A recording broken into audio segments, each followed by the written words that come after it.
Greetings, it is MaxoDiddly here, and today I am here with another C# tutorial to help you get an A in your coursework or exam, and today we're here with how to do a length check.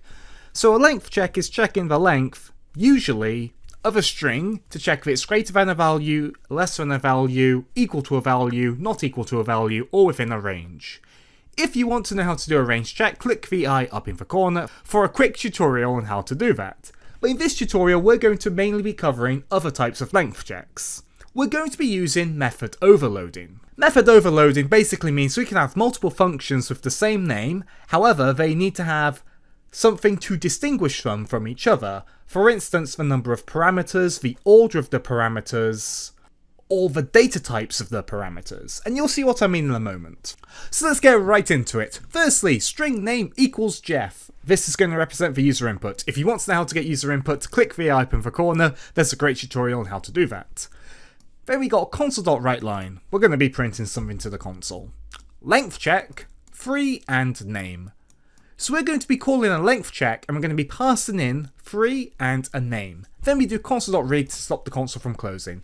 So let's go and define this length check. So let's define our first length check function. So it's a public static bool, meaning it's going to return a boolean. It's called length check. The first parameter is the maximum length the input can be, and string is going to represent the user input. And then what we can do is we can do return inputs.length is less than max length. So this is a boolean statement, it's a true or a false. If input.length is less than max length, it becomes a true, otherwise it's a false. And the return statement will return that true or a false to wherever we call the code. In this case here, and then console.writeLine would print out true or false. Now, this is going to be our second length check, another public static bool, so it's returning a boolean, called length check. String input is the first parameter, int min length is the second parameter. And you might be thinking, but Max, these have the same names. You're correct, we're overloading. And we can do this because the names of these variables don't matter, but their type does. So in this one we put the string before the int, and in the other one we put the int before the string. So there's a way how C# can differentiate these two functions, because it can check the order. So it sees this length check as taking an int then a string, but this length check takes a string then an int, and that's how it can tell the difference. Inside here, we're going to do return input.length is greater than min length. So this is checking if the input is greater than a value, while this one checks if the input's less than a value. Like before, if the length of the input is greater than the minimum length, this becomes a true, therefore it prints true here. Otherwise it becomes false and prints false here.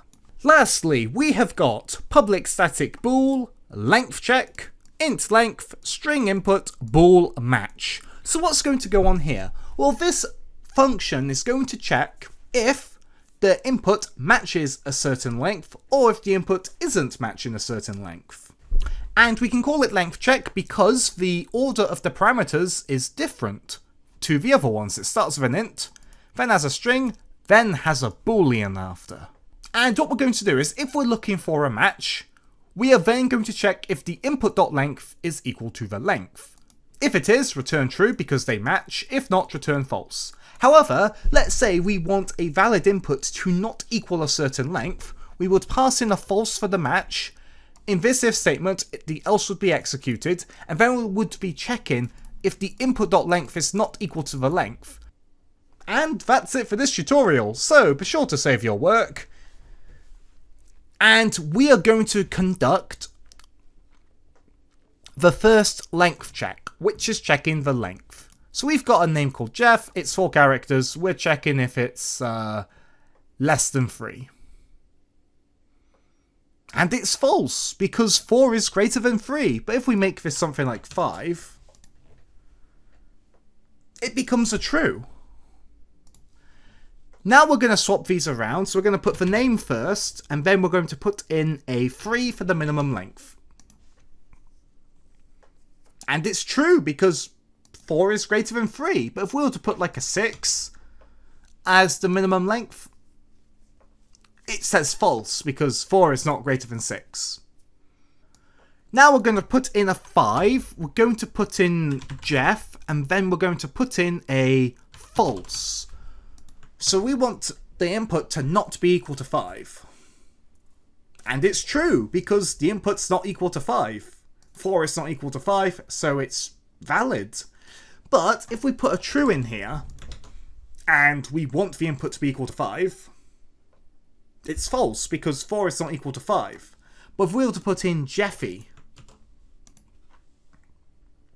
it would be valid, because 5 is equal to 5.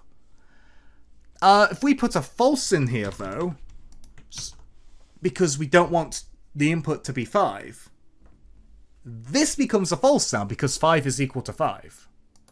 And that's it for this tutorial. Thanks for being a fantastic audience, and subscribe if you want to see more C# tutorials. Again, if you want to do a range check, click the eye up in the corner. That's basically another type of length check, but it has its own tutorial. Thanks for watching.